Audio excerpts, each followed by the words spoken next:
Bienvenidos al podcast de la Iglesia Bautista Internacional, donde podrás escuchar el sermón de la semana. Si quieres conocer más de nuestra iglesia, te invitamos a visitar nuestra página web, laivi.org. Oramos que el Señor hable a tu corazón y ministre tu vida a través de este mensaje. Como ustedes saben, el pastor Miguel ha estado predicando en los últimos meses, quizás los últimos 2 meses, acerca de algunas oraciones que aparecen en la palabra de Dios, y ha estado extrayendo de ahí algunas enseñanzas y aplicaciones para nosotros. La idea es motivarnos no solamente a orar más, sino a hacerlo mejor, hacerlo de una manera más apropiada, pedir por las cosas correctas, con las motivaciones correctas. Y específicamente en los 2 domingos anteriores a este, el pastor Miguel se detuvo en el Salmo 51. Es un conocido salmo, es una oración de David luego de que él fuera confrontado por el profeta Natán con un pecado que él había cometido. De hecho, el Salmo 51 se entiende junto con el 32. Se escribió en la ocasión en la que David se arrepiente de su pecado de adulterio con Betsabé, quien era esposa de Urías, quien fue mandado a matar por David para salirse con la suya. Urías era un soldado israelí leal a David, leal al ejército y a la nación, pero estaba casado con Betsabé, que fue la mujer que David deseó, contrario a la instrucción de la palabra. Y lamentablemente para Urías, lamentablemente para David y para toda su familia y para Israel incluso, por lo que esto implicó para la nación, David en un momento dado decidió obedecer más su impulso que la palabra y cayó. Y de hecho permaneció en silencio por casi 1 año. Es más o menos luego de unos 10 a 12 meses donde cuando el profeta Natán va y habla con él y lo confronta y le hace ver que él ha fallado delante de Dios, que ha hecho lo malo delante de los ojos de Dios. Y eso es entonces, esa confrontación y el arrepentimiento que David experimenta es lo que lo lleva a él a escribir el Salmo 51 que hemos estado estudiando en las últimas semanas. Precisamente queremos hacer un paréntesis porque hemos hablado del arrepentimiento de David, pero no hemos hablado de su pecado.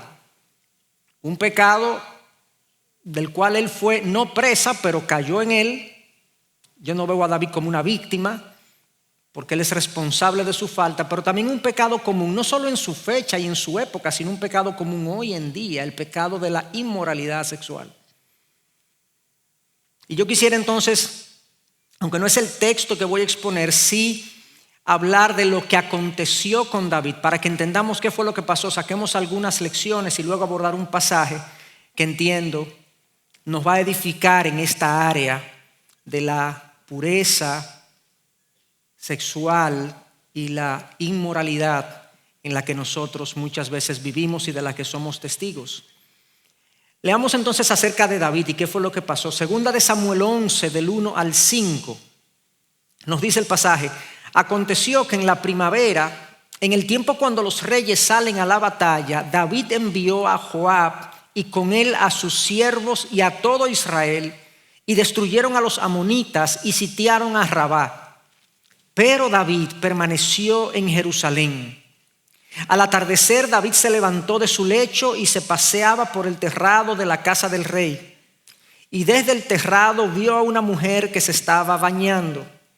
Y la mujer era de aspecto muy hermoso. David mandó a preguntar acerca de aquella mujer. Y alguien dijo: ¿no es esta Betsabé, hija de Eliam, mujer de Urías elitita?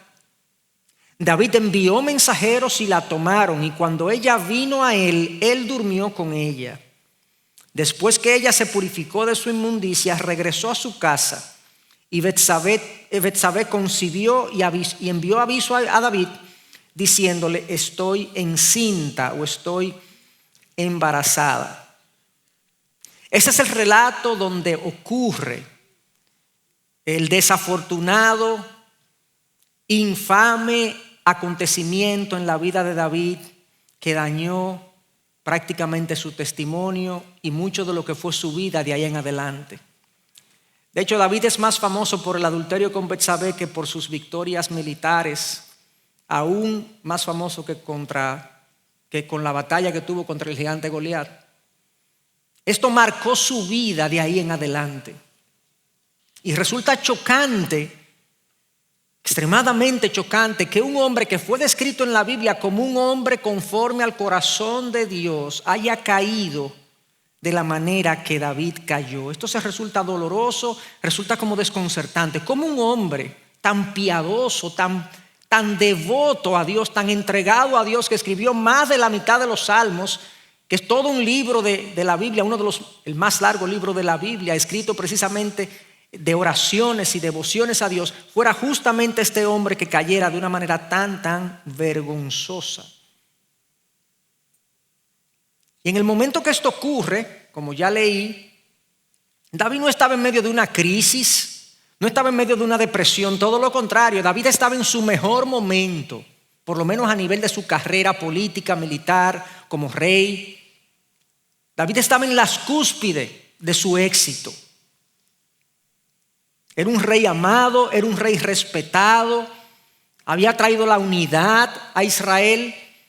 Ahora la capital, Jerusalén, era digamos la ciudad donde todo se concentraba. Administrativamente el país estaba andando bien, pero por lo visto David se relajó a nivel personal.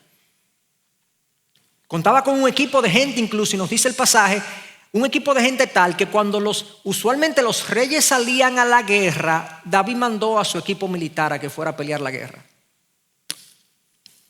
Y nos dice el texto con un gran pero David se quedó. El ocio. David se quedó, lo vemos incluso durmiendo una siesta hasta tarde. Dice que se levantó en la tarde al atardecer de su lecho, sus militares peleando, él durmiendo, relajado, el ocio, mal consejero para la pureza y la santidad. Se dio tiempo y habiendo hecho eso, entonces tomando esa siesta, se levanta y ve una mujer que se está bañando y manda a preguntar quién es esa mujer. Le atrajo. No diría que hubo una intención de seducirlo, pero David se sintió seducido y mandó a preguntar y le dijeron una respuesta y le dieron un consejo en la respuesta, pero David no lo escuchó. ¿No es esta Betsabé, hija de Eliam, mujer de Urías elitita? Le dieron un consejo a David. Lamentablemente David no escuchó el consejo y envió mensajeros y la mandó a buscar. Quiero verla, quiero conocerla, quiero estar con ella. Y nosotros no sabemos por qué David trató con tanta ligereza algo que para nosotros, ahora leyéndolo ahora, es tan grave. Quería estar con una mujer que no le pertenecía. Una mujer que era propiedad, por así decirlo, propiedad en el buen sentido. No quiero decir que la mujer es propiedad del hombre. Pero estaba en pacto matrimonial con un soldado que era leal a él. Y David con mucha ligereza la manda a buscar y está con ella, pero decía que cómo fue que David trató esto de esta forma. Es posible que David haya sido influenciado por la cultura del momento.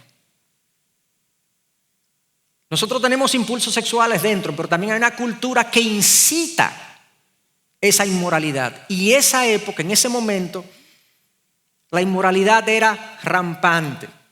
Y en particular los hombres ricos y los gobernantes tenían como licencia y carta abierta para hacer lo que ellos quisieran a nivel de la moralidad o inmoralidad sexual. De hecho, David llegó a tener al menos 8 esposas, al menos 10 concubinas, 18, 20, quizás 25 mujeres disponibles para él. Una exageración.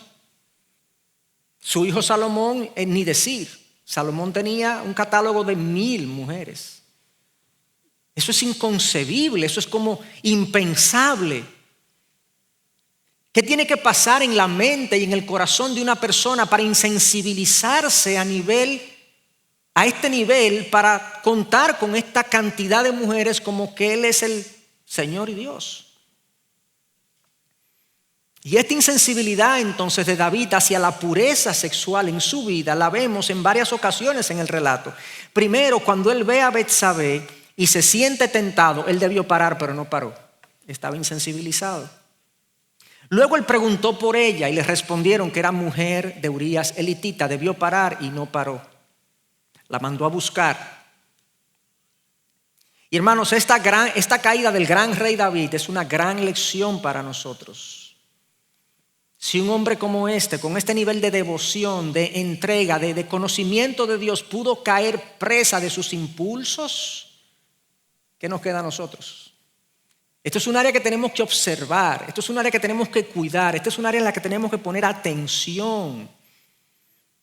Aquí hay un mensaje claro de cómo el impulso sexual puede gobernarnos de tal manera que nos coloque en una situación vergonzosa, dolorosa, en un punto de no retorno. ¿Qué quiere Dios y qué espera Dios de nosotros en esta área? Y quisiera entonces leer para responder esa pregunta, 1 Tesalonicenses 4, los primeros 5 versículos. Porque creo que este texto habla con mucha contundencia acerca de lo que Dios quiere y espera de nosotros en esta área de nuestras vidas. Dice el texto: por lo demás, hermanos, les rogamos y les exhortamos en el Señor Jesús, que tal como han recibido de nosotros instrucciones acerca de la manera en que deben andar y agradar a Dios, como de hecho ya andan, así abunden en ello más y más. Pues ustedes saben qué preceptos les dimos por la autoridad del Señor Jesús.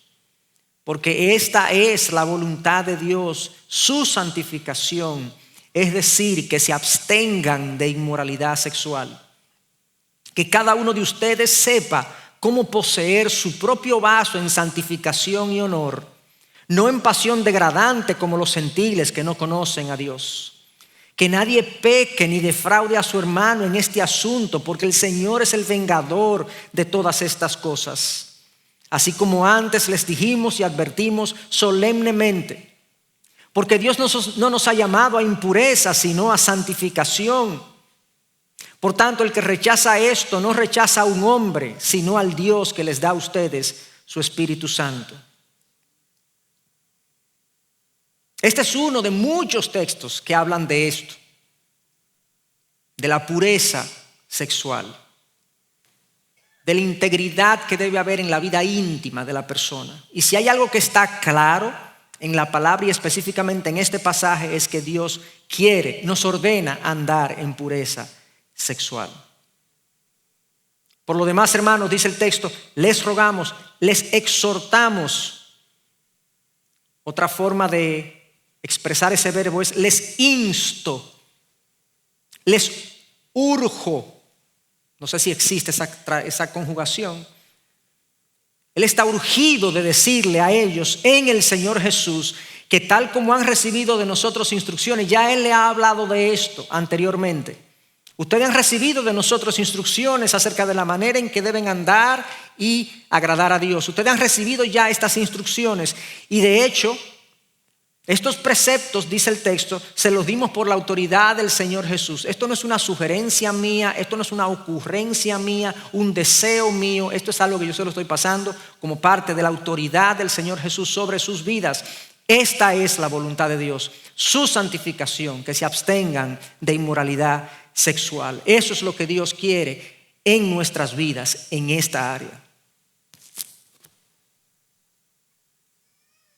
Este concepto de santificación nosotros sabemos que tiene dos connotaciones principales. Dice, la voluntad de Dios es nuestra santificación.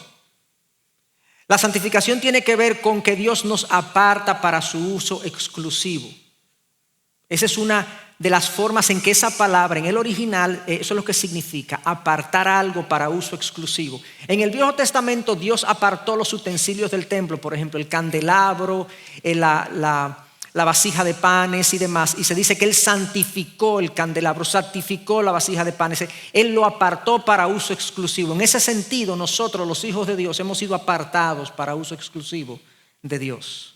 Y esa es la primera connotación. El que es santificado, la santificación que Dios quiere, es que Dios nos separa. Pero además, la otra connotación que tiene la palabra santificación es que la santificación es un proceso de transformación. No solo hemos sido apartados, sino que los apartados están siendo transformados a la imagen del Hijo de Dios, de Jesús, nuestro Señor. Nosotros somos discípulos de Jesús. Y poco a poco, en la medida que la vida transcurre a través de personas, circunstancias, situaciones, enseñanzas como hoy, Dios nos va cambiando la manera de pensar, la manera de reaccionar, de actuar, de sentir incluso, de decidir. Nosotros somos gente diferente porque hemos recibido la verdad de Dios de múltiples maneras. Y ya no somos lo que éramos antes. No somos quizás lo que quisiéramos ser, pero no somos lo que éramos antes. Entonces, la santificación, que es la voluntad de Dios para nuestras vidas, es que seamos apartados, diferentes al mundo, pero que estemos en este proceso de transformación a la imagen de nuestro Señor. Y en particular, en esta área de la inmoralidad o moralidad sexual, Dios quiere que seamos diferentes. Dios nos quiere puros. ¿Por qué es que Pablo hace como ese paréntesis? Porque la santificación incluye todas las áreas de la vida, pero él hace ese paréntesis a los tesalonicenses. Bueno, por lo visto, esto era un problema en esta comunidad. La cultura de Tesalónica, una cultura influenciada por los griegos, influenciada por los romanos, era altamente inmoral en cuanto a lo sexual. No voy a entrar en los detalles, pero había de todo. Me tocó leer diferentes documentos, historias, relatos, precisamente preparándome para este mensaje, y es impresionante lo que uno escucha o lee que se daba y se presentaba en esa ocasión, en esa generación. Esta iglesia estaba lidiando con un ambiente, con un entorno, un contexto altamente inmoral. Y era inevitable, como le pasó posiblemente al rey David, que ellos fueran influenciados y entonces que sus vidas no reflejaran la pureza que Dios quiere que reflejara. Entonces él le dice, Dios quiere que ustedes sean santos y que en cuanto a este tema de la pureza sexual ustedes se abstengan de inmoralidad. ¿A qué se refiere Pablo con inmoralidad sexual? ¿Qué cae ahí? ¿Qué es inmoral sexualmente hablando para la Biblia, para Dios? Si nosotros buscamos la palabra que Pablo usa para decir inmoralidad sexual, la palabra en el original es porneia en griego. Y tiene que ver con muchas cosas. Es un concepto amplio, pero la mejor definición que podemos darle es que es toda actividad sexual fuera de un matrimonio entre un hombre y una mujer biológicos. Esa última palabra hay que ponerla hoy. Toda actividad sexual fuera de un matrimonio entre un hombre y una mujer biológicos es porneia, inmoralidad sexual. Dios diseñó la intimidad sexual para ser mantenida dentro del matrimonio, dentro del compromiso del matrimonio. Todo lo que está por fuera es bíblicamente ilícito, inmoral. Intimidad entre dos personas no casadas es inmoral, es porneia. Adulterio, que es intimidad entre personas casadas, pero intimidad que es con terceros, es inmoralidad, porneia. El consumo de pornografía visual, auditiva, leída, es inmoralidad. Y no solamente materiales explícitos, sino todo material que yo lea, consuma, vea, que me incite de alguna manera sexualmente, es pornográfico. Yo no tengo que entrar a una página pornográfica para ver pornografía. Homosexualidad, que es un una intimidad contra natura, contra diseño biológico, es inmoralidad, entre otras prácticas que no voy a mencionar. Todo lo que cae fuera de los límites de un matrimonio entre un hombre y una mujer biológicos es porneia, es inmoralidad sexual. Y como vimos entonces, ¿qué es lo que Dios quiere en cuanto a esto? Abstención. Que yo me prive de eso. Dios no está en contra del placer, Dios está a favor del placer. Esta norma no limita el placer, lo potencia en el contexto correcto. Una pareja fiel, pura sexualmente, es una pareja que disfruta mucho más de su intimidad que una pareja que no lo es. Y hermanos, para esto no hay excusas.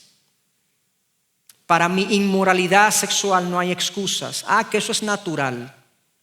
Sí, pero no todo lo natural te va a gobernar. Comer es natural. Comienza a comer para que tú veas. Hasta que te deteriore la salud. Que somos adultos independientes. Intimidad consentida. Está fuera del diseño de Dios. Intimidad sin compromiso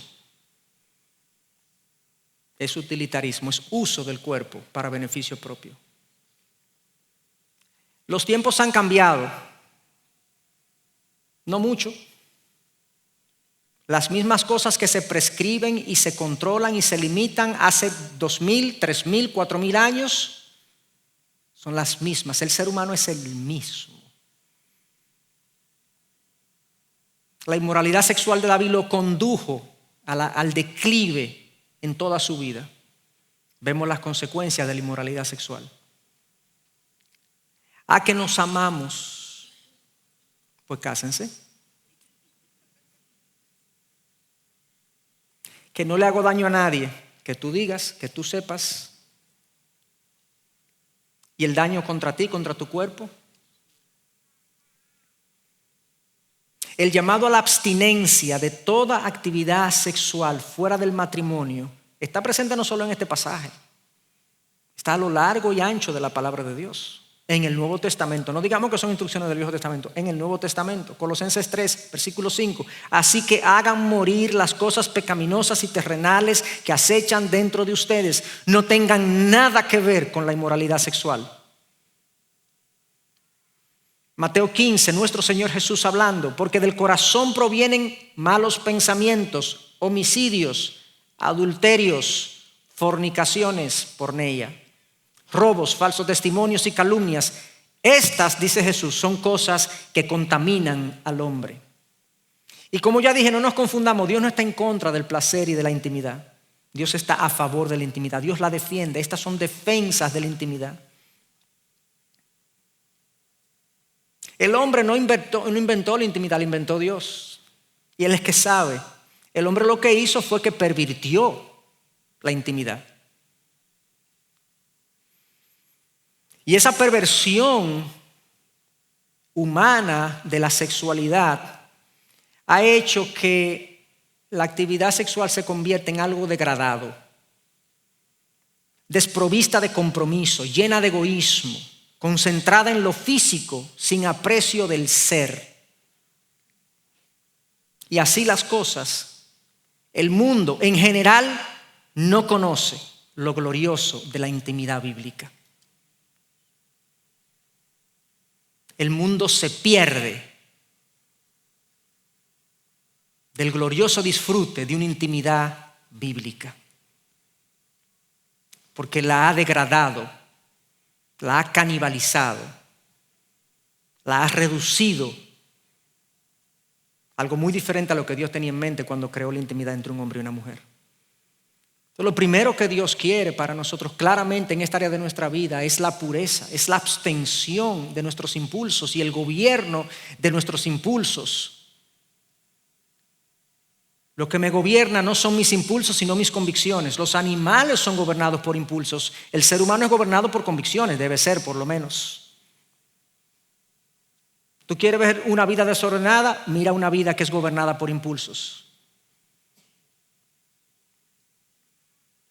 Lo segundo que vemos en este pasaje es que si la voluntad de Dios es nuestra abstinencia y nuestra pureza sexual, ¿cómo lo hacemos? Vamos a requerir determinación y sabiduría. Mucha determinación y sabiduría. Oigan cómo el texto lo dice, que cada uno de ustedes sepa cómo poseer su propio vaso en santificación y honor. No en pasión degradante como los gentiles que no conocen a Dios. Oigan esta otra traducción. Que cada uno aprenda a controlar su propio cuerpo de manera santa y honrosa, sin dejarse llevar por los malos deseos como hacen los paganos que no conocen a Dios. El impulso sexual está presente en nuestro cuerpo. Dios lo puso ahí, pero eso, como dije, no debe gobernar nuestra vida. Y ese control, esa abstinencia a la que Dios nos llama, es particularmente difícil en el ambiente, en el contexto, en la generación en la que nos ha tocado vivir. Si a David le dio trabajo, ahora es que, como dicen, la piña se pone agria.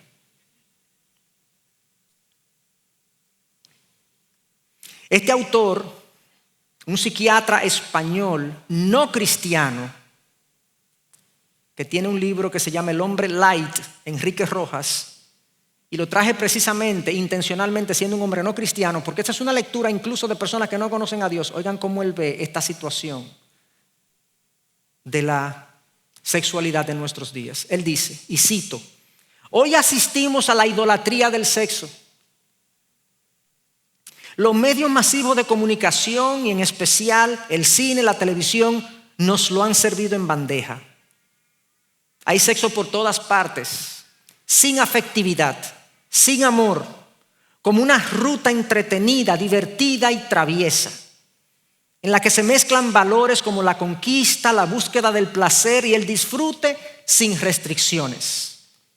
Los medios prometen la liberación y el encuentro con uno mismo y con otros en paraíso de sensaciones maravillosas. Sexo sin fin, diversión, juego caprichoso. Así se pretende engañar y convencer al hombre de que el sexo y amor significan lo mismo. Todo desde un punto de vista material y deshumanizado.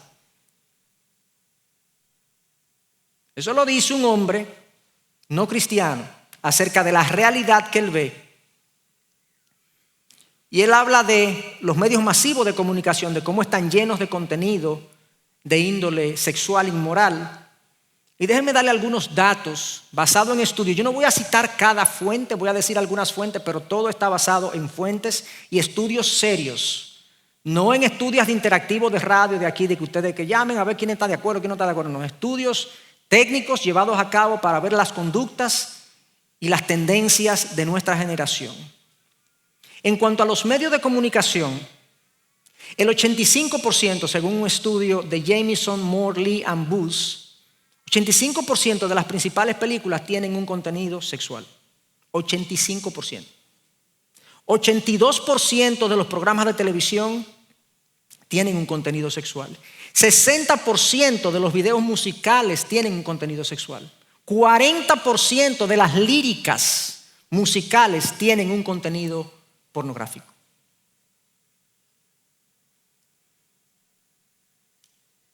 En ese ambiente es muy difícil uno mantenerse puro y uno no ser influenciado por este aluvión de impureza e inmoralidad. Por eso nada es nada.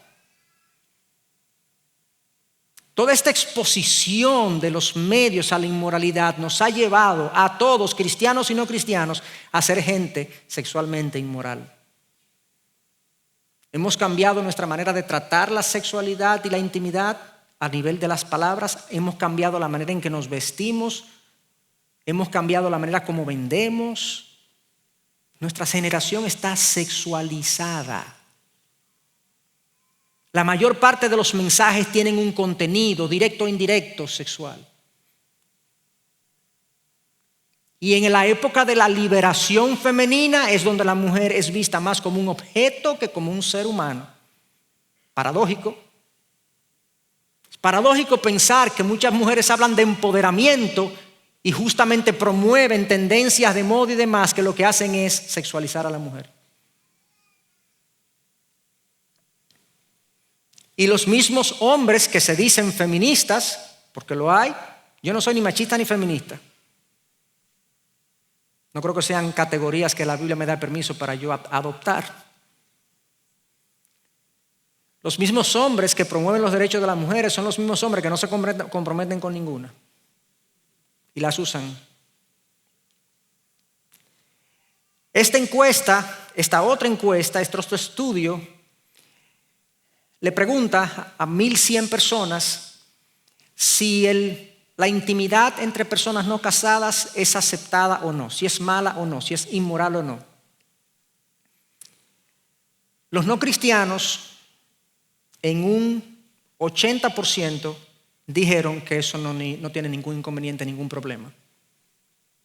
Intimidad entre personas no casadas, no hay ningún problema. Cristianos, 50%, dijeron que no hay ningún problema. Si hay un compromiso mutuo, intimidad entre personas no casadas, no hay ningún problema. Pero ¿cuál es la Biblia que estamos leyendo? ¿La estoy o no la conozco o la he relativizado? Eso puede pasar porque David conocía la ley de Dios. Y David tuvo 10 esposas, 10 concubinas, 8 mujeres, llamó una que no era de él y se la tomó para él. Entonces eso pasa. Puede pasar que gente que conoce la verdad la justifique, la acomode para llevar a cabo lo que quiere y termine pensando de esta manera. Pero ese mismo estudio pregunta al mismo grupo de gente, ok, supongamos que 2 personas no están casadas y no tienen tampoco ninguna relación, son amigos, son conocidos, se conocen una noche. ¿Tú crees que está bien que tengan intimidad, aunque no tengan una relación? No cristianos, 83% dice que sí, que no hay problema, que si son adultos y lo consienten, no hay ningún problema. Tú no sabes cuál es el trasfondo de esa persona, tú no sabes si esa persona está en salud, no importa, pero si hay un impulso, eso es natural. Esa misma pregunta a cristianos, un 47% respondió de que yo no veo ningún problema tampoco porque esta organización, Pew Research Center, hace una pregunta. Ellos vienen haciendo esta encuesta cada 3 años. Desde el 94 hasta el 2019, es la última. Van a hacer otra ahora el 2022.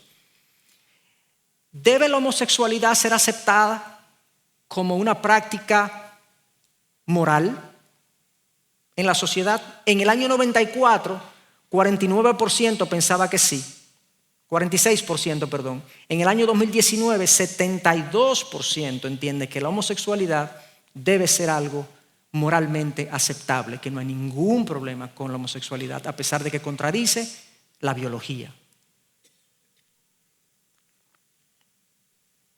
Si nos vamos a la estadística de pornografía, son tanto más inquietantes. El 80% de los hombres están de alguna manera consumiendo pornografía al menos una vez por mes. 80% de los hombres. Y las mujeres vienen corriendo bastante rápido. Cada vez más los índices de consumo pornográfico de parte de las mujeres son cada vez mayores. De hecho, el 63% de los hombres que consumen pornografía lo hace varias veces por semana. El 55% de los hombres casados dicen que lo hacen al menos una vez por mes y el 70% de los hombres no casados lo hacen de manera regular. En los jóvenes de 12 a 17 años, entre diario y semanal, el 30% consume pornografía entre diario y semanal, entre 12 y 17 años.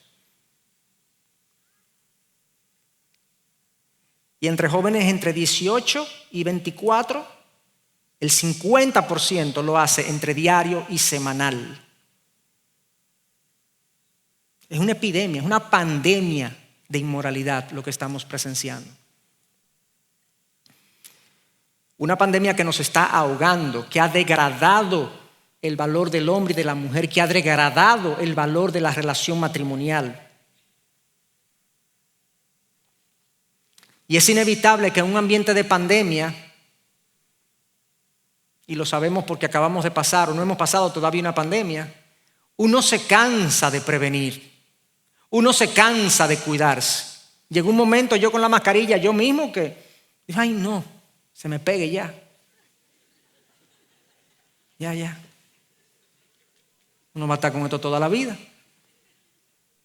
Porque ¿cómo tú puedes estar en guardia siempre, pendiente, atento a que... Y de alguna manera yo creo que la pandemia de inmoralidad sexual ha tenido ese efecto sobre nosotros. Es tanto que hay gente que se pregunta, bueno, pues yo no podré ver televisión, pues yo no podría ir al cine. Y yo creo que tendremos que llegar a la chocante, quizás triste conclusión de que no. Quizás tendremos que abstenernos de consumir lo que los medios nos ofrecen, de ver las series que todo el mundo está viendo, de escuchar la música que es más popular. Quizás tendremos que llegar ahí y ponernos nuestras mascarillas espirituales. De ahí entonces que necesitamos determinación.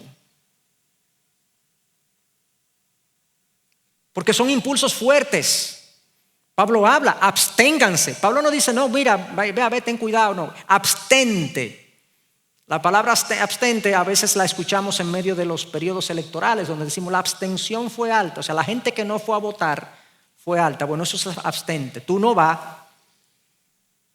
tú no te presentas, tú te privas de eso.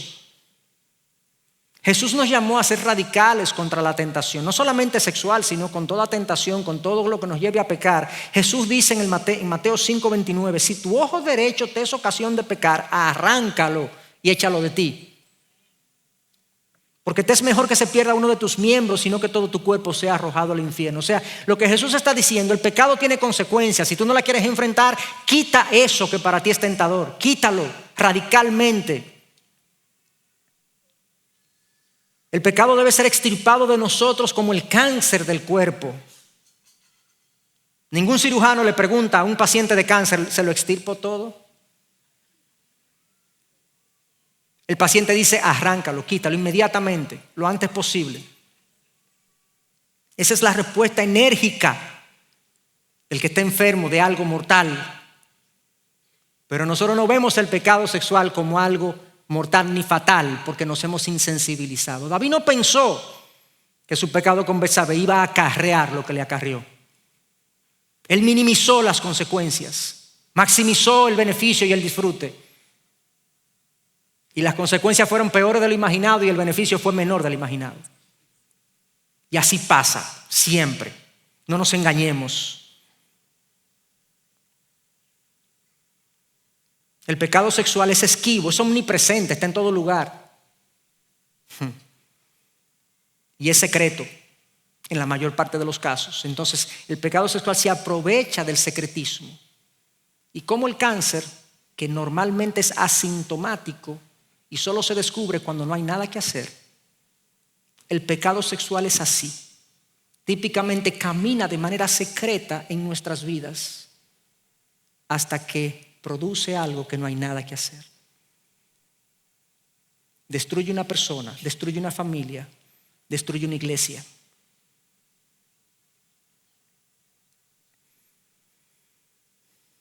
Y por eso Pablo dice en el versículo 4 que cada uno aprenda a controlar su propio cuerpo. No solamente determinación, como les acabo de decir, en cuanto a las decisiones que tenemos que tomar contra el pecado sexual, es sabiduría. Tenemos que aprender a lidiar con esto de una manera sabia.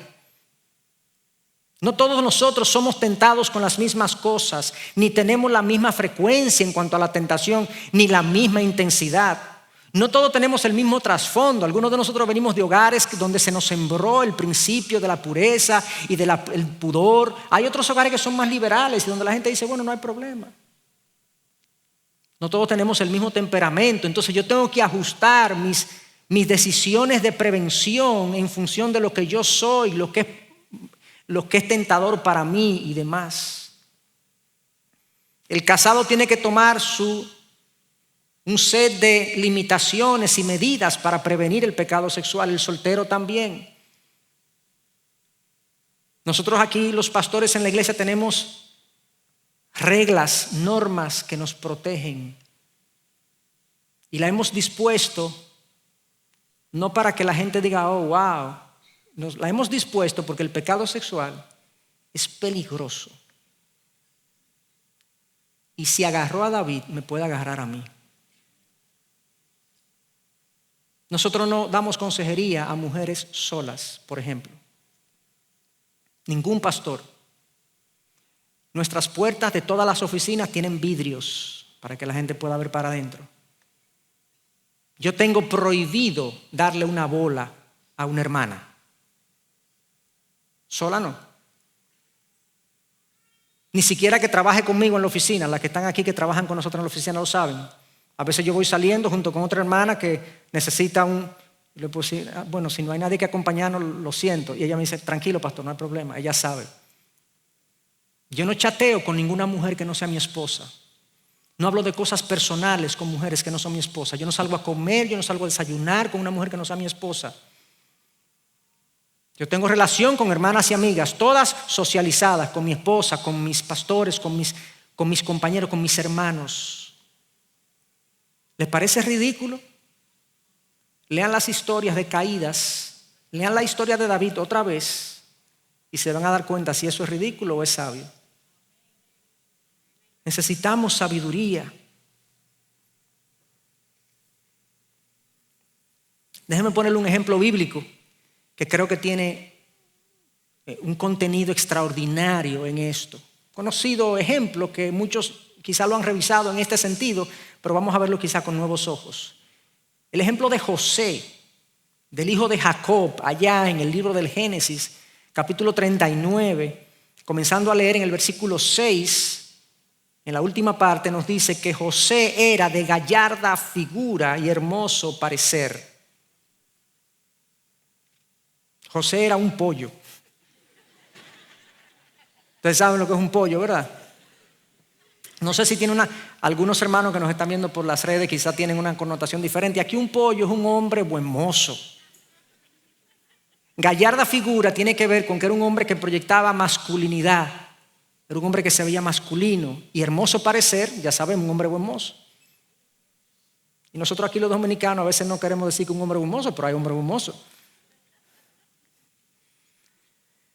Y sucede en el versículo 7, eso nos introduce a lo que va a relatarse. El versículo 7 entonces dice, sucedió después de estas cosas, oigan lo que pasó, que José llegó a Egipto, lo compró un hombre que se llamaba Potifar, que era un oficial, un funcionario, y lo puso a cargo de su casa. Le dijo, José, yo te hago cargo de mi casa aquí. Y José trabajaba con Potifar, que era un alto funcionario egipcio.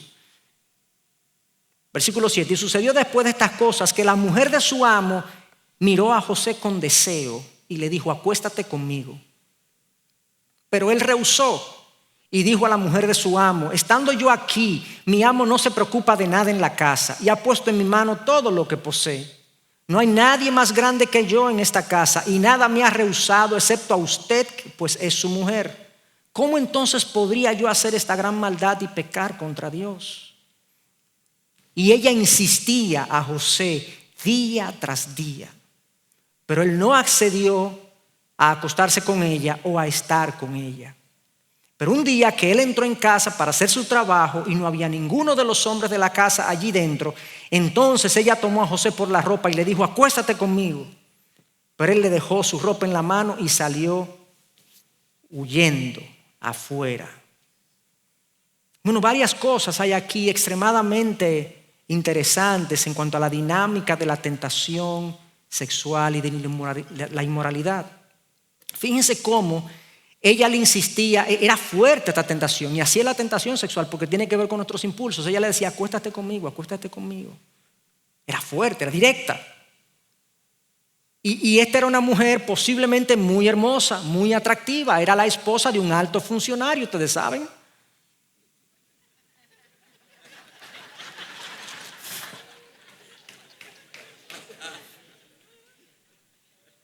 En esa época la mujer lo que vivía era poniéndose leche en el cuerpo y poniéndose ungüentos y cosas. Ella vivía para ser una muñequita para su esposo. Y esta mujer, con estas características, este hombre tenía 27, 28 años aproximadamente. José, un hombre en la flor de su juventud, próspero. En esas condiciones, miren la fortaleza de esta tentación. Esto fue un embate. Y no solamente la tentación sexual es fuerte, es directa. Tenemos que anticipar que sea así, es insistente. El versículo 10 dice que día tras día, óyeme, pero... Y además de eso se aprovecha del secreto. Ella en el versículo 11 se nos dice que en un momento dado, cuando no había nadie en la casa, no había ninguno de los hombres que trabajaba ahí, ella vino otra vez y dijo, acuéstate conmigo. José pudo haber hecho eso y salido ileso, relativamente. Dios lo veía obviamente, pero el deseo sexual y el impulso sexual inmoral se aprovecha del secreto. ¿Y qué hace José? A pesar de la fortaleza, la insistencia y el secreto que rodeaba su caso, que rodea cada caso de inmoralidad sexual, lo primero es que la respuesta de José es extraordinaria.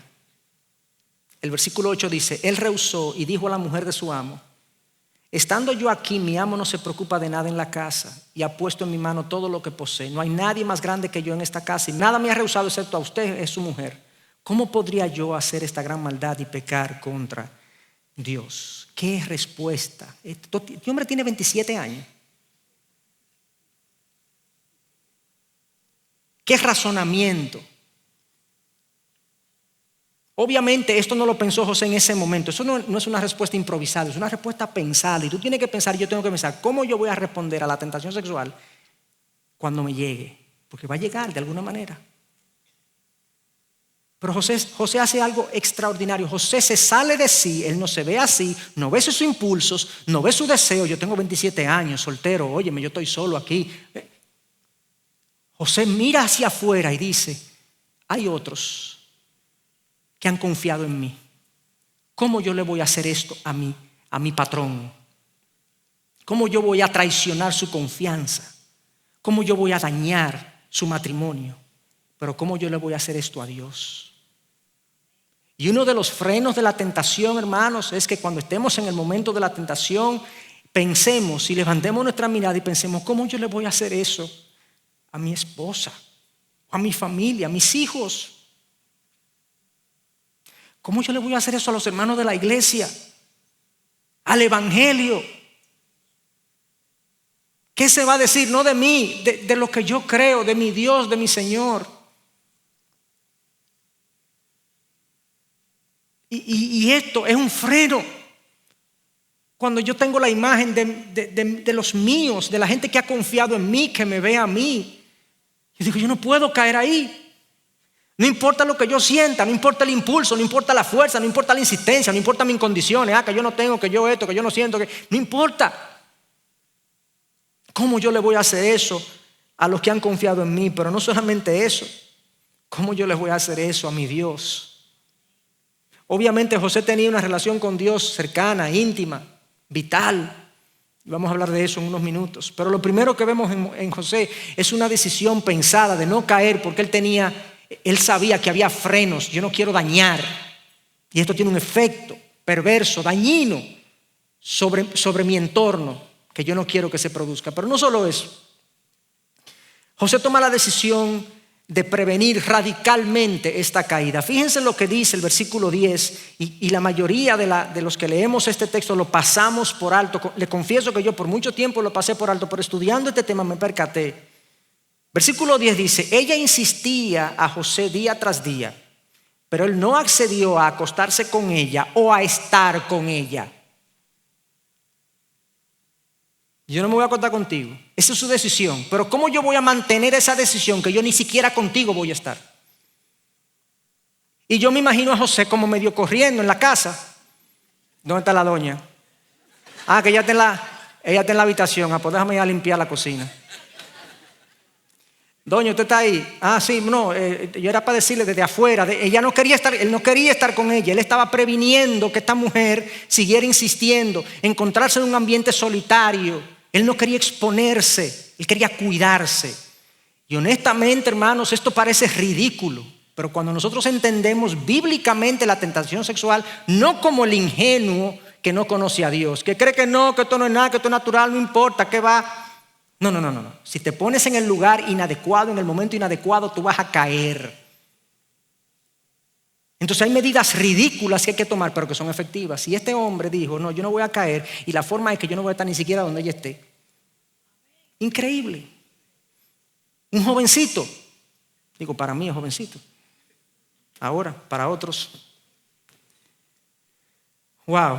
Pero sobre todo, hermanos, sobre todo, necesitamos sabiduría, necesitamos determinación, cierto, pero necesitamos una relación con Dios.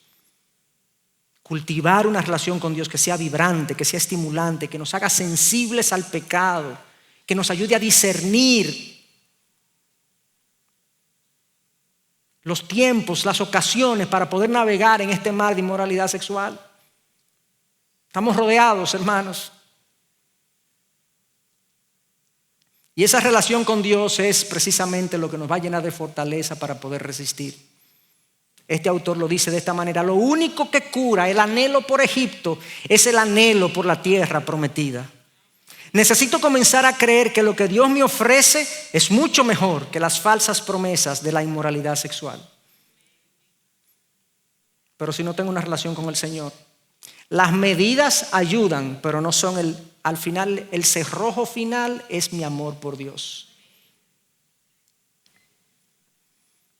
Y ver a Dios como aquel que puede satisfacer mi sed, que puede satisfacer mi deseo de plenitud, que puede satisfacer aquello que la gente busca en la inmoralidad sexual, que es sensaciones, experiencias, apreciación, gozo. Eso es lo que la gente busca ahí, pero no lo encuentra. Por eso hay muchos adictos a la inmoralidad, porque no encuentran, no los sacia su experiencia. Solo Dios puede saciarnos plenamente. Recientemente nosotros, mi familia y yo, mi esposa, mis hijos, tuvimos la oportunidad de visitar las cataratas del Niágara. Quizás algunos o muchos han ido ya. Fuimos del lado canadiense, que es, dijeron que era el lado más bonito para verlas o más impresionante.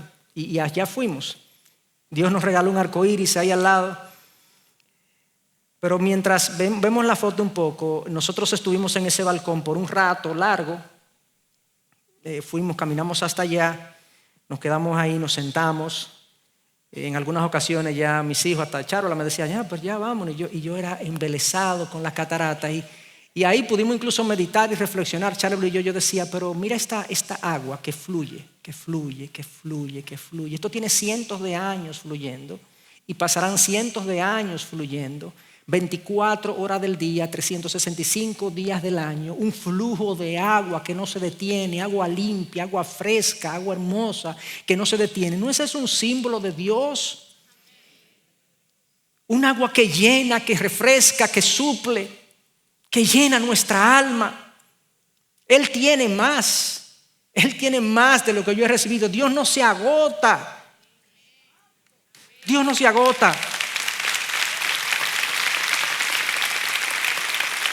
Y lo que precisamente estamos buscando en estos espacios, en estas experiencias, es lo que Dios solo puede dar.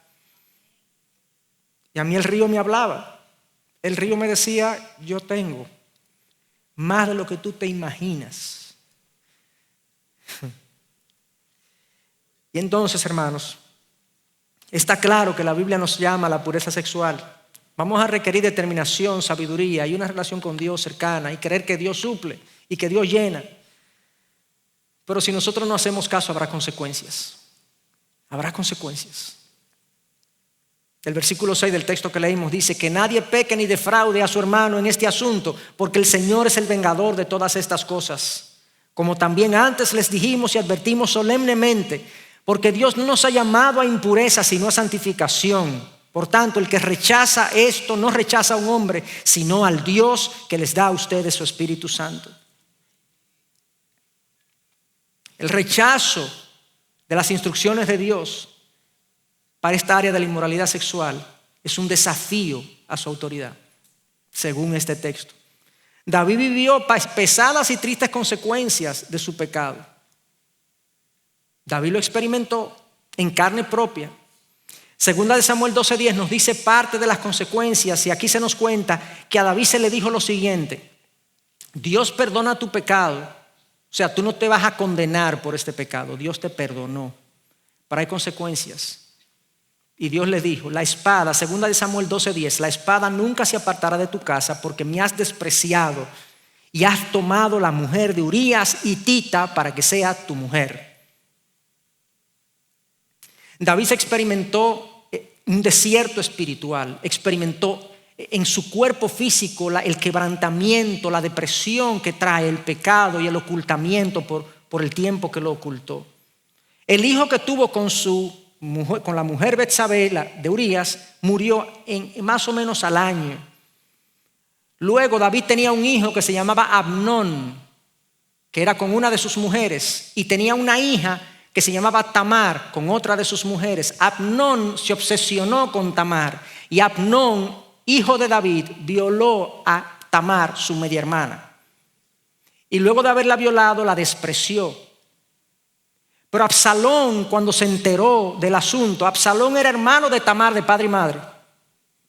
Absalón mató a Abnón. Todo es un mar de inmoralidad sexual. Su papá no dio el ejemplo. 10 mujeres, 10 concubinas, 8 mujeres. Tomó una mujer que no le pertenecía, mató a su esposo. Y en la familia de este hombre, obviamente, la gente le perdió el respeto. ¿Qué ejemplo era David en esta área para sus hijos? Abnón fue un desenfrenado. Absalón también lo fue, un impulsivo, gobernado por sus impulsos. Muerte, inmoralidad en la familia del hombre conforme al corazón de Dios. Y no solamente eso, Absalón mata a Abnón y se obsesiona con matar a su padre, David. Y no solamente quiere matar a su padre David y tumbarlo del poder, darle un golpe de estado, sino que toma de las mujeres de David y tiene intimidad con ellas públicamente. Esas son cosas, señores, inconcebibles, duras, difíciles. Y luego soldados de David, leales a David, matan a su hijo Absalón. Y David vuelve a sufrir, producto de la espada en su casa, producto de su pecado de inmoralidad, producto de su rechazo a Dios. Y David dice: Absalón, Absalón, hijo mío. Y David sabía que era una consecuencia de su pecado. Y como yo he visto familias destruirse por el pecado sexual, hijos que no quieren saber de su padre, mujeres que no quieren saber de sus esposos, y viceversa también. Y años más adelante, y a veces se preguntan: ¿qué fue lo que yo? Bueno, ¿qué fue? Te dejaste llevar por el impulso. Y eso tiene consecuencias. Tarde o temprano Dios juzga eso. Y está bien que lo juzgue. No podemos decir que Dios no es amoroso porque juzga. No, Dios es justo y juzga. Ahora podemos arrepentirnos y podemos retornar. Qué costoso fue la inmoralidad sexual para David. Qué costosa es la inmoralidad sexual para cada uno de nosotros. C.S. Lewis decía: somos criaturas desganadas que pasamos el tiempo jugando con la sexualidad, las bebidas, la ambición, cuando Dios nos ha prometido un gozo infinito. Somos como aquel niño del barrio pobre que en su ignorancia quiere seguir jugando con pasteles de lodo, pues es incapaz de imaginarse cómo serían unas vacaciones en la playa. Preferimos jugar con el lodo de la inmoralidad en lugar de asir lo que Dios nos ha prometido, que es vida y vida en abundancia. Hermano, que el Señor sea con nosotros. Cada uno de nosotros sepa mantener en santificación y honor su propio vaso, su propio cuerpo. Que el Señor nos perdone. Como David oraba en el Salmo 51, y él oró, ahora entendemos cuáles eran los pecados por los que David pidió perdón, porque obviamente él mató a un hombre, pero había un pecado de inmoralidad sexual detrás. Y esta oración ya la hemos leído, pero voy a leer unos pasajes y orar para terminar. Salmo 51, ten piedad de mí, oh Dios, conforme a tu misericordia. Conforme a lo inmenso de tu compasión, borra mis transgresiones. Lávame por completo de mi maldad y límpiame de mi pecado. Porque yo reconozco mis transgresiones y mi pecado está siempre delante de mí. Contra ti solo he pecado y he hecho lo malo delante de tus ojos. De manera que eres justo cuando hablas y sin reproche cuando juzgas. He aquí yo nací en iniquidad y en pecado me concibió mi madre. Tú deseas la verdad en lo más íntimo y en lo secreto me harás conocer sabiduría. Purifícame con hisopo y seré limpio. Lávame y seré más blanco que la nieve. Señor, nosotros levantamos nuestra mirada a ti. Y de alguna manera todos, si somos honestos, hemos incurrido, hemos cometido inmoralidad de alguna manera. Señor, perdónanos. Gracias, Jesús, porque tu cruz perdona todo pecado. Bien dijo David, el corazón contrito y humillado no lo despreciará, Señor. Y nosotros queremos pedirte perdón y expresar que estamos contritos y humillados delante de ti. Porque en ocasiones, Señor, hemos permitido que nuestros ojos, que nuestras mentes, que nuestras palabras sean impuras. Señor, perdónanos. Queremos ser un pueblo santo, un pueblo que te represente bien. Ayúdanos a caminar en medio de este mar de inmoralidad, a caminar por las aguas, por encima de ellas sin sucumbir. Oh Señor, eso solamente lo puedes hacer tú si nos acercamos a ti. Así que gracias, que no importa dónde hayamos estado, no importa las profundidades de nuestro pecado, si acudimos a ti, tú tienes perdón y redención. Bendecimos tu nombre. Amén y amén. Amén. Bendiciones.